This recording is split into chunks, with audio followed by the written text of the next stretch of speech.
Bonjour tout le monde, merci d'être venus aussi nombreux. Alors qu'est-ce qu'un lymphome?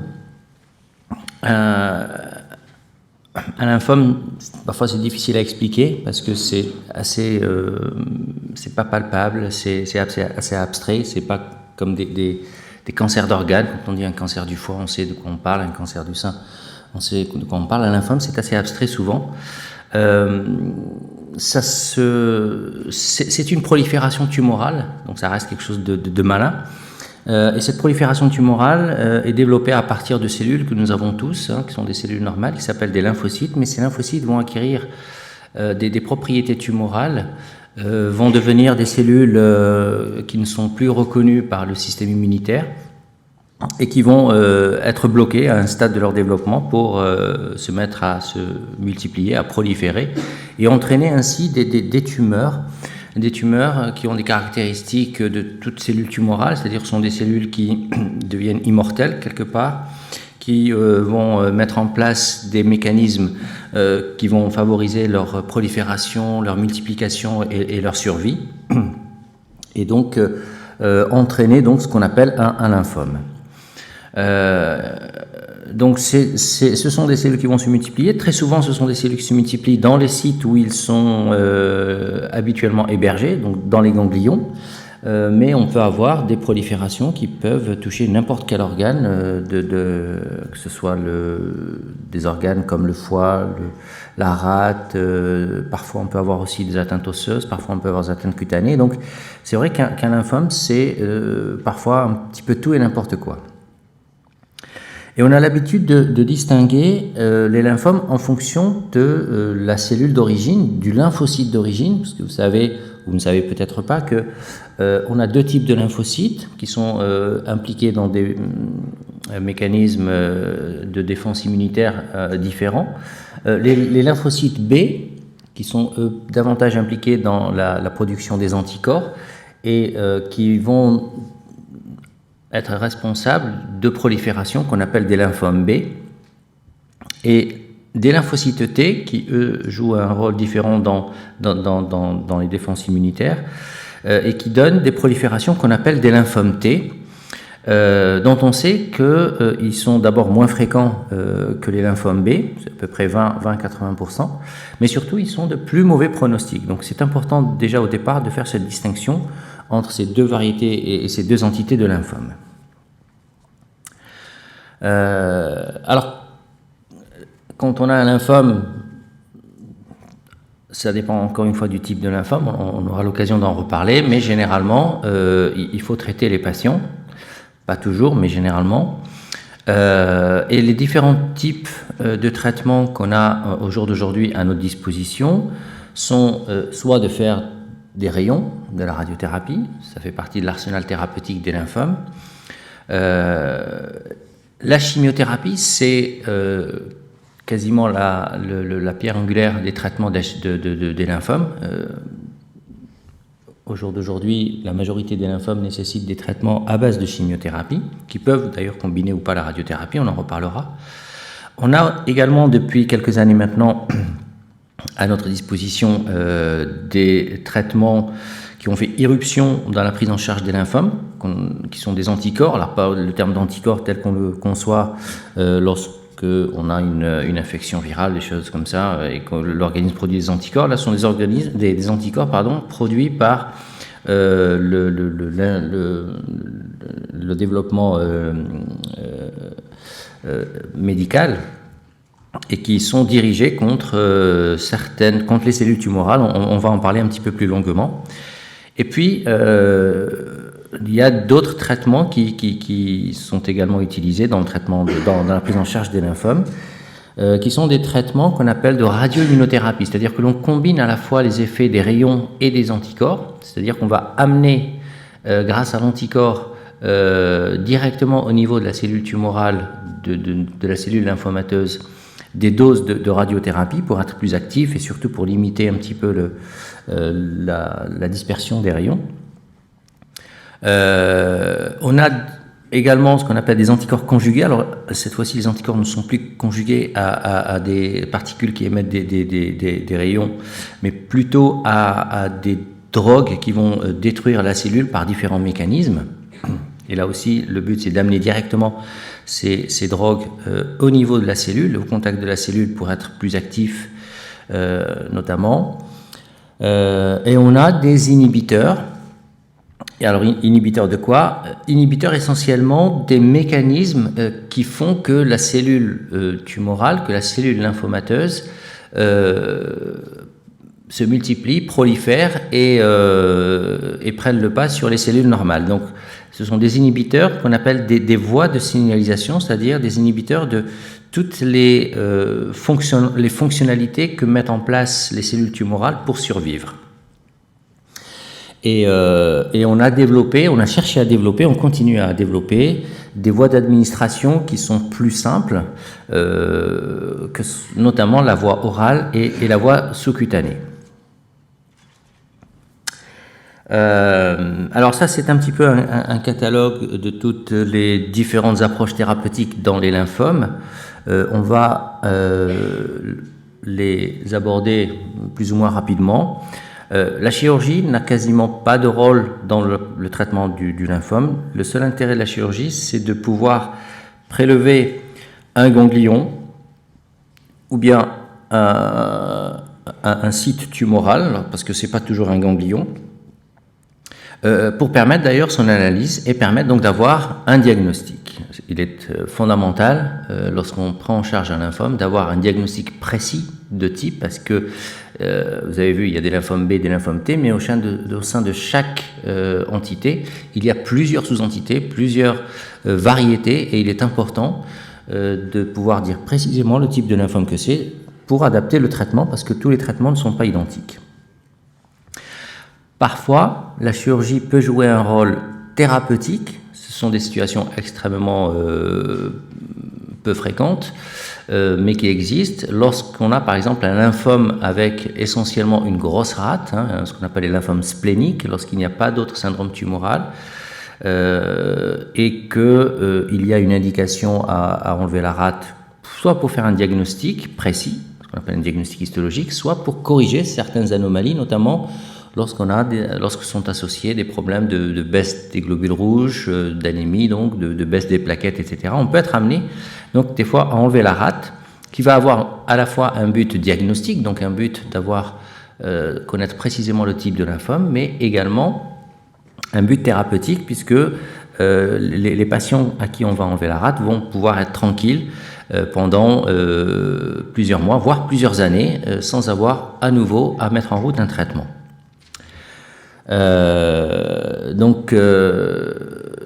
C'est ce que je marque un petit peu plus bas. Et puis, lorsqu'on a parfois certains types de lymphomes qu'on appelle des lymphomes indolents, des lymphomes d'évolution lente, en particulier les lymphomes folliculaires, avec un seul ganglion, on a un ganglion qui apparaît, on l'enlève, le diagnostic c'est un lymphome folliculaire, il n'y a plus rien d'autre, donc en général, il n'y a plus de traitement, ou ça peut être un traitement par des rayons, on va en parler.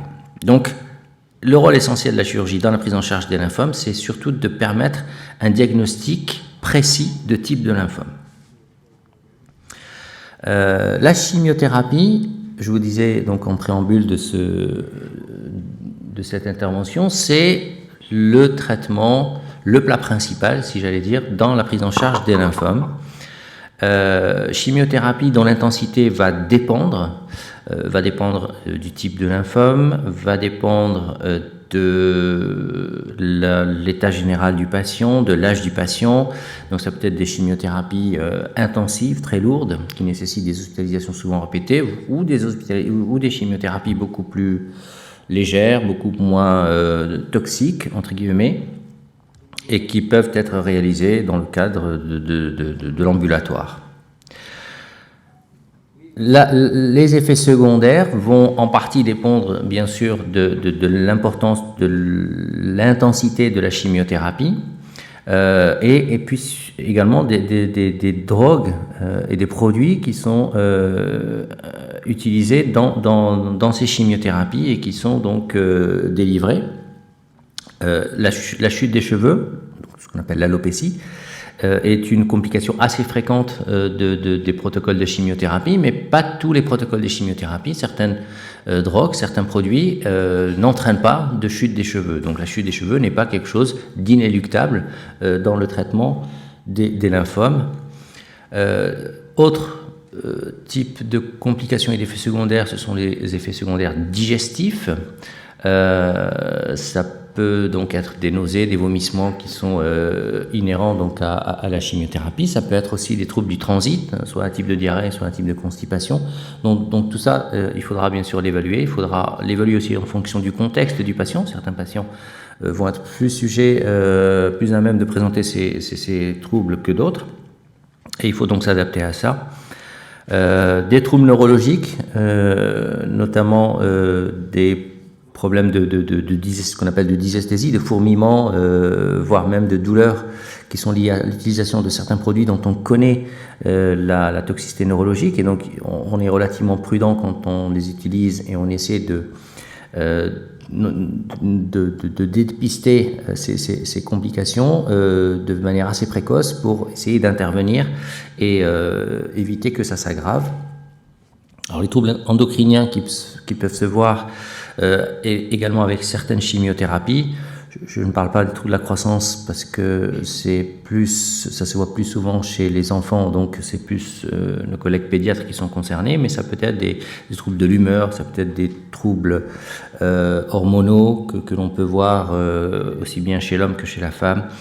Donc tout un tas d'effets secondaires. Alors c'est pas du tout exhaustif, hein, bien sûr, mais ce sont des effets secondaires qui vont être plus ou moins importants, plus ou moins fréquents selon le type de chimiothérapie, selon le profil du patient et selon donc les drogues qu'on utilise. Cette chimiothérapie va durer, en général, s'étale sur quelques semaines à quelques mois. La durée est variable selon, encore une fois, le type de lymphome, selon le stade du lymphome. On n'a pas parlé de stade, mais il y a des lymphomes localisés, des lymphomes étendus. Selon les résultats que l'on obtient, globalement, on peut dire que le traitement d'un lymphome s'étale à peu près entre 3 et 6 mois dans le meilleur des cas. Très souvent, et là encore, ça dépend en grande partie à la fois du patient, donc de son état veineux, mais aussi des drogues que l'on va utiliser. On va être amené à mettre en place un dispositif pour délivrer la chimiothérapie au niveau de veines de calibre important, pour justement éviter de perfuser au niveau des bras et éviter donc d'abîmer les veines des bras, dont on sait que ça peut des fois servir dans le cadre de l'urgence, un accident de voiture, le pompier arrive, ils vont perfuser là où c'est le plus facilement accessible, c'est au niveau des bras. C'est la raison pour laquelle on met en place ces cathéters veineux, ce qu'on appelle des cathéters veineux centraux, également pour éviter la toxicité de certaines drogues sur les veines et éviter donc que les veines claquent et que ça diffuse sous-cutané, ce qui peut donner donc des effets secondaires locaux, régionaux liés à la chimiothérapie. Et en règle générale, ce qu'on utilise dans les lymphomes comme cathéter central, ce sont ce qu'on appelle les chambres implantables, les porte-à-cath, parce que l'avantage c'est que c'est sous la peau, une fois que c'est cicatrisé, quasiment ça ne se voit quasiment pas, sauf chez des personnes qui sont très maigres, à ce moment-là on peut le voir, d'une part, et d'autre part, ça permet de pouvoir les conserver assez longtemps, parfois plusieurs années, et de continuer à s'en servir si nécessaire. Et à côté donc de la chimiothérapie qui est délivrée par voie veineuse, ce qu'on appelle par voie systémique, c'est-à-dire au niveau général, on peut être amené à faire des ponctions lombaires dans certains types de lymphomes pour injecter directement dans ce qu'on appelle le liquide céphalorachidien, c'est-à-dire le liquide dans lequel baigne la moelle épinière, un petit peu comme quand on fait des ponctions lombaires pour des péridurales où on injecte les produits anesthésiques dans le liquide céphalorachidien, péridurale. Là, on va injecter de la chimiothérapie simplement pour traiter ou pour prévenir d'éventuelles localisations du lymphome au niveau des méninges et au niveau cérébral. On sait que certains lymphomes comportent un risque particulier de rechute à ce niveau-là, et donc il est important de pouvoir prévenir ce risque par l'adjonction de chimiothérapie par voie intrathécale lorsqu'on n'utilise pas des chimiothérapies, parce que certains types de chimiothérapie passent dans le liquide céphalorachidien et à ce moment-là sont actifs et évitent de faire des ponctions lombaires. Mais tous les lymphomes ne se traitent pas avec ce type de chimiothérapie. Alors quand on fait de la chimiothérapie, on va faire plusieurs étapes. Il y a plusieurs étapes dans le traitement de la chimiothérapie. Il y a ce qu'on appelle une phase d'induction, qui est un traitement dit d'attaque, qui généralement est un traitement assez intensif. Encore une fois, ça dépend des chimiothérapies et des types de lymphomes. Le but de ce traitement, c'est de permettre d'obtenir une réponse aussi complète que possible. Idéalement, une réponse complète, mais on sait que ce n'est pas toujours le cas, mais d'avoir la meilleure réponse possible. Et une fois qu'on a obtenu cette réponse, et qu'elle est confirmée par des examens, soit un scanner, soit un TEP scan, on va essayer de faire en sorte que cette réponse se maintienne pour entraîner une durée de réponse aussi longue que possible, et c'est le rôle de ce qu'on appelle le traitement de consolidation. Et ce traitement de consolidation est d'intensité variable, encore une fois, en fonction des types de lymphomes. Ça peut être de la chimiothérapie un peu plus légère que le traitement d'induction, ça peut être de la chimiothérapie parfois plus lourde que le traitement d'induction. Le but de cette consolidation, comme son nom l'indique, c'est d'avoir une réponse aussi complète et aussi optimale que possible, qui puisse durer le plus longtemps. Et enfin, dans certains types de lymphomes, on a démontré que le fait de poursuivre pendant plusieurs mois, voire plusieurs années, un traitement permet de maintenir cette réponse et de prolonger cette réponse, qu'on appelle de prolonger la durée de réponse sans rechute. Donc de reculer aussi longtemps que possible la nécessité de mettre en route un traitement, un traitement de deuxième ligne. Et on sait donc, on l'a démontré que dans certains types de lymphomes notamment, le fait de poursuivre ce traitement qui peut être simplement un traitement à base donc d'anticorps par exemple, dans les lymphomes folliculaires où on poursuit le traitement par rituximab, permet donc de prolonger la durée des réponses et de retarder la nécessité de mettre en route un autre traitement. On parlait d'anticorps. À côté de la chimiothérapie, il y a ce qu'on appelle l'immunothérapie. L'immunothérapie, c'est l'utilisation de produits, de médicaments qui aident les systèmes de défense du malade à éliminer les cellules tumorales et donc les cellules du lymphome. Alors il y a plusieurs types et plusieurs choix de traitements immunologiques. Le premier que vous connaissez probablement tous, ce sont les anticorps, qui sont utilisés depuis plus de 20 ans maintenant dans la prise en charge des lymphomes et qui permettent donc d'améliorer les résultats obtenus avec la chimiothérapie seule. Mais il y a d'autres types de traitements immunologiques, d'immunothérapie. L'interféron, qu'on a beaucoup utilisé par le passé dans certaines variétés de lymphomes, sont également des traitements immunologiques qui sont parfois utilisés dans certaines situations. Il y a d'autres médicaments plus modernes comme le Revlimid, le lénalidomide, qui est un traitement dit immunologique. Donc il y a une panoplie de médicaments qui jouent un rôle donc sur la modification qui, en quelque sorte, qui permet de renforcer le système immunitaire du patient pour que lui-même puisse en même temps agir sur ces cellules tumorales, ces cellules lymphomateuses et les éliminer. Et donc au jour d'aujourd'hui, quand on parle de chimiothérapie dans le traitement et la prise en charge des lymphomes, c'est souvent un abus de langage puisqu'on devrait parler d'immunochimiothérapie, puisqu'on associe généralement la chimiothérapie à un traitement immunologique et très souvent à un anticorps. C'est, au jour d'aujourd'hui, quasiment pour la majorité des lymphomes B, le traitement de référence.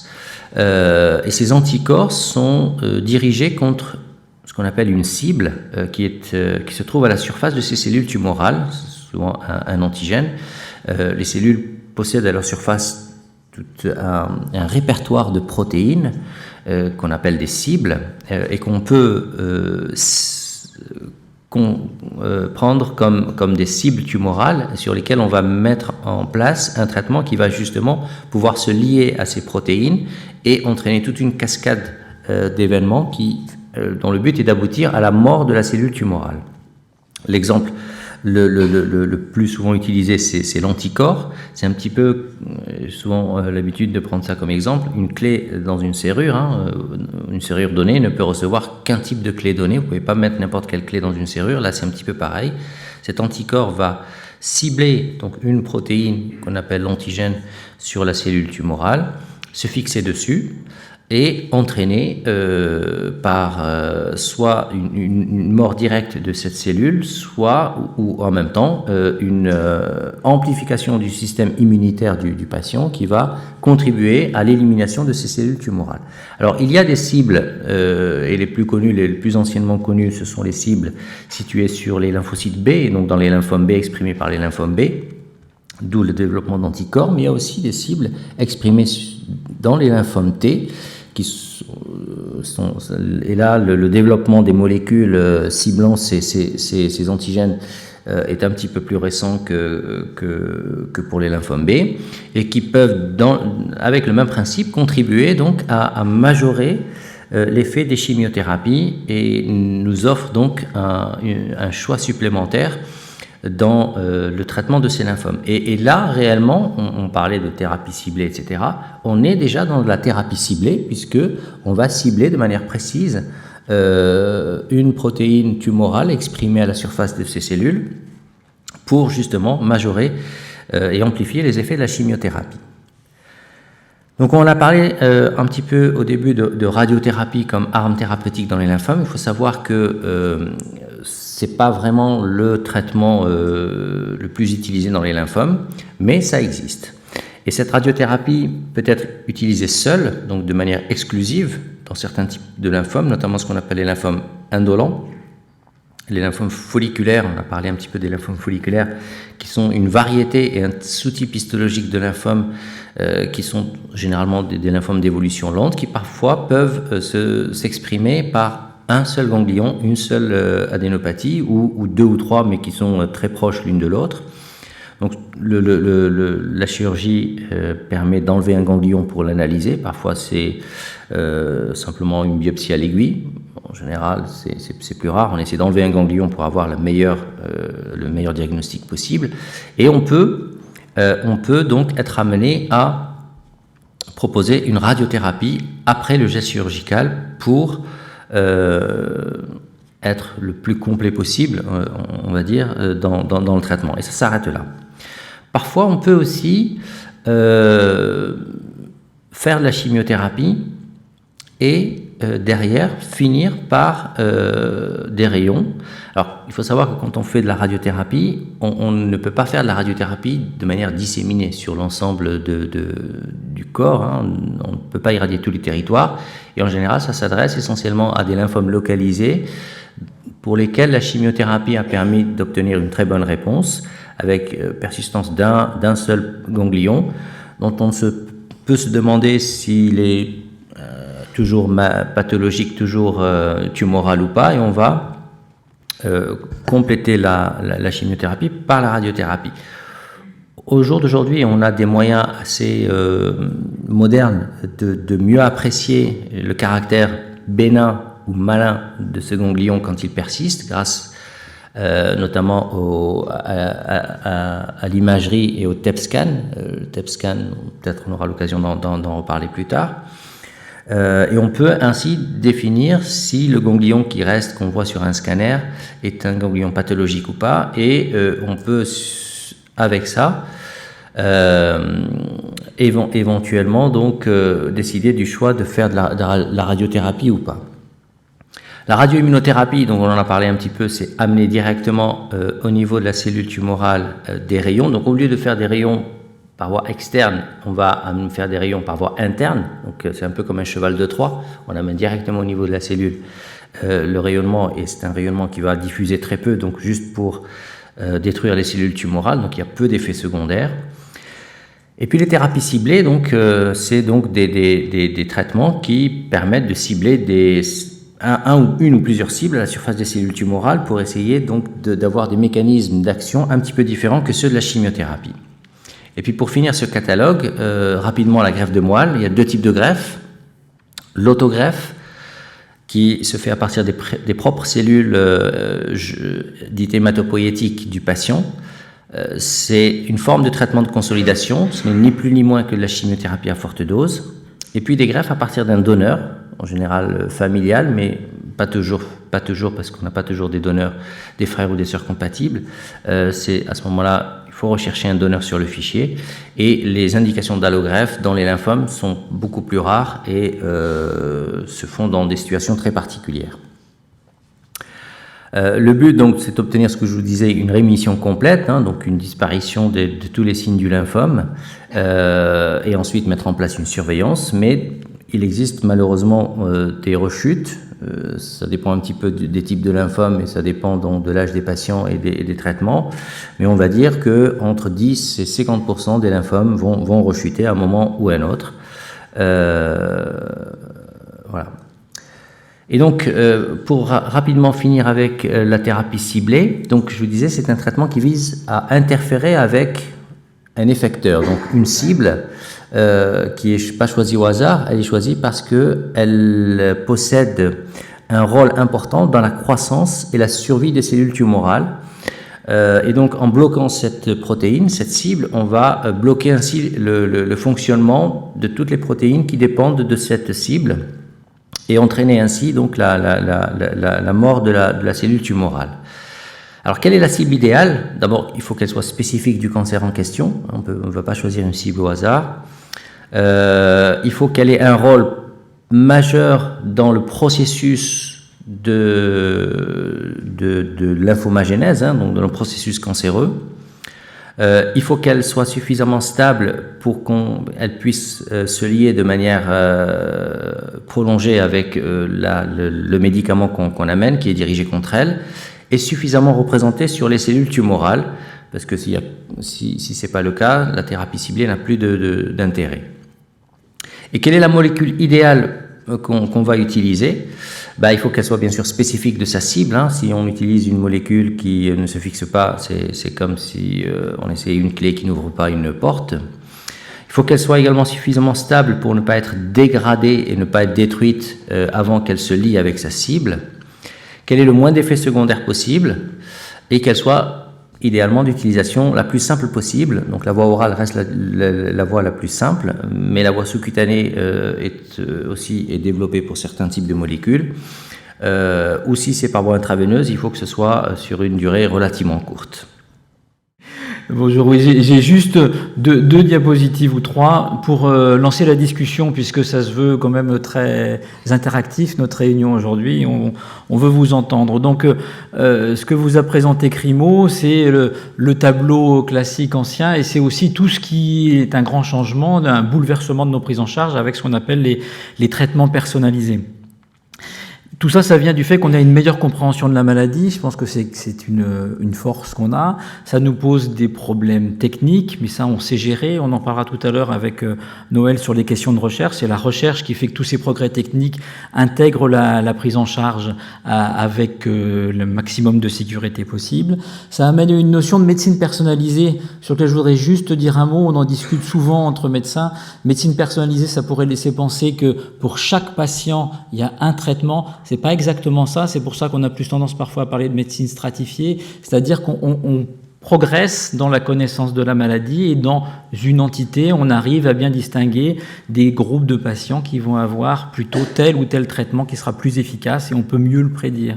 Donc c'est pour ça qu'on parle plutôt de médecine stratifiée, on va un petit peu plus loin dans la précision.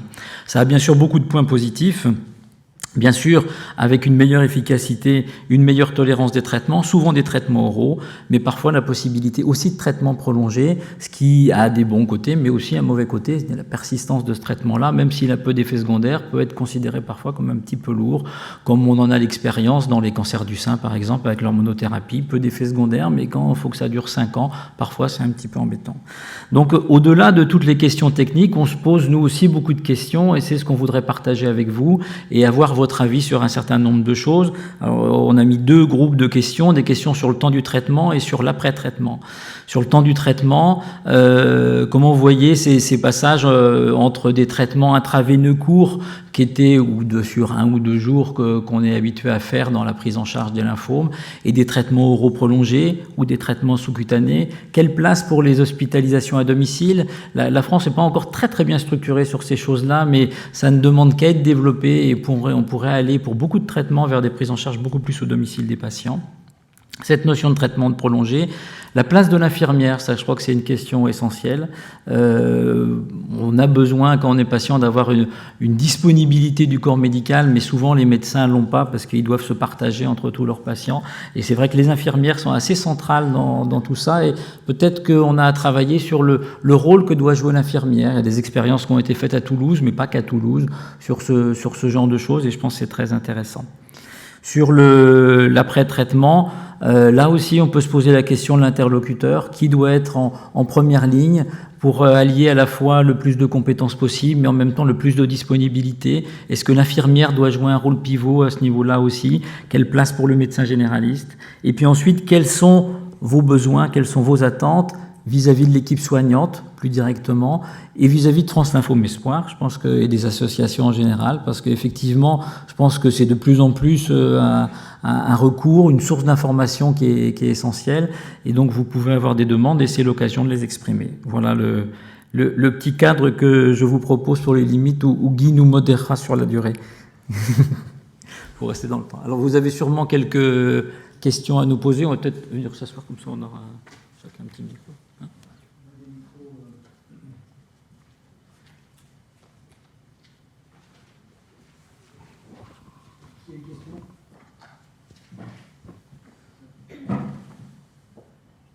Si vous n'avez pas de questions, ça marche moins bien. Si vous n'avez pas de questions, ça va être moins interactif forcément.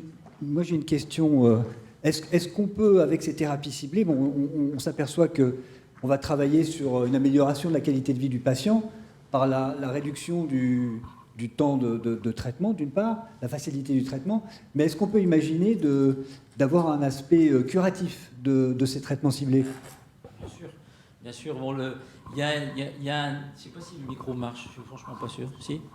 Il y a un exemple où on a pas mal avancé, qui est un de ceux où les thérapies ciblées ont avancé vite, c'est dans la LMC, où on a introduit l'imatinib, qui a, je pense, bouleversé quand même pas mal la prise en charge, et où on a envisagé d'arrêter le traitement chez des patients qui étaient en rémission moléculaire complète. Donc on était plutôt sur l'idée d'un traitement qui chronicisait la maladie et qui la gardait sous contrôle, et on s'est aperçu, en arrêtant certains patients qui étaient en rémission moléculaire complète, qu'il y en avait une proportion importante qui était déjà guérie. Et je pense que la bonne connaissance de la maladie, je pense qu'il y a des gens qui connaissent ça très bien aussi, on peut tout à fait envisager des guérisons. Même si l'idée d'avoir une maladie chronicisée, quelque chose qui est maintenant quelque chose de possible, et dans certains cas peut-être acceptable aussi, c'est aussi une option. Oui, c'est plutôt un petit peu aujourd'hui ce que vivent les patients atteints de lymphome. Il y a ceux qu'on arrive à guérir avec des chimiothérapies intensives, et puis ceux pour qui finalement on rentre plutôt dans une ère de cancer un peu chronique, donc avec des rechutes qui peuvent arriver dans le temps, et puis des traitements qui, au fur et à mesure, deviennent aussi plus efficaces. Mais voilà, c'est cet aspect, on peut passer de cet aspect chronique à un aspect, on peut envisager une guérison avec ces nouveaux types de thérapies. Certainement, oui, certainement. Bon, c'est les 2 progrès qu'on a faits, ils sont au niveau thérapeutique, et la notion de guérison en fait partie totalement, et puis au niveau diagnostic, où on arrive à avoir des nouveaux biomarqueurs, on part de marqueurs théranostiques qui posent l'indication d'un traitement, par exemple, ou de marqueurs qui vont être prédictifs de l'évolution, et donc qui permettent justement de savoir un petit peu mieux quelle sera la lourdeur de la surveillance. Question là-haut.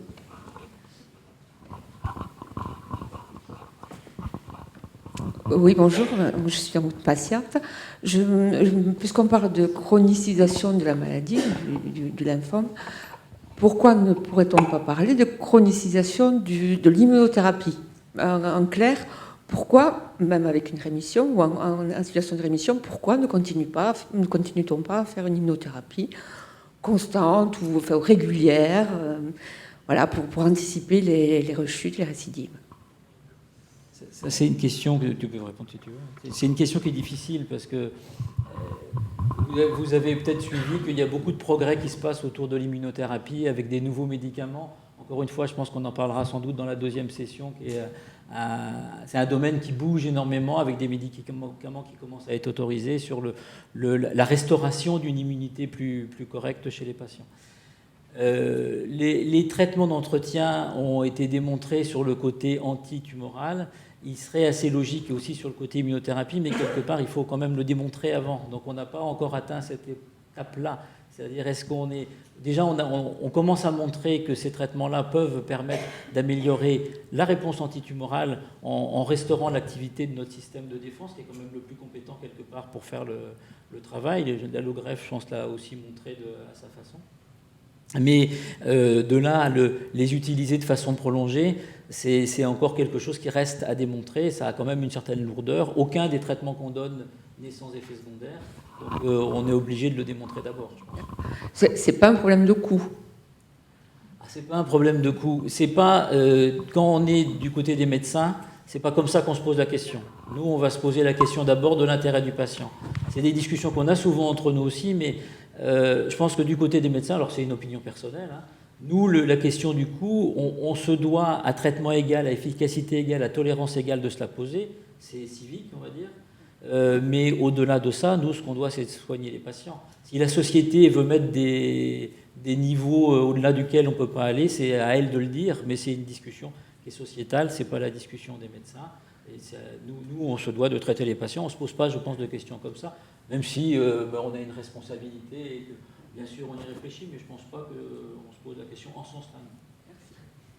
Sans compter effectivement que le fait de prolonger ces traitements peut exposer, comme l'a dit Pierre, à des effets secondaires, voire parfois à des cancers secondaires. On l'a vu notamment dans certains types de pathologies avec certains médicaments.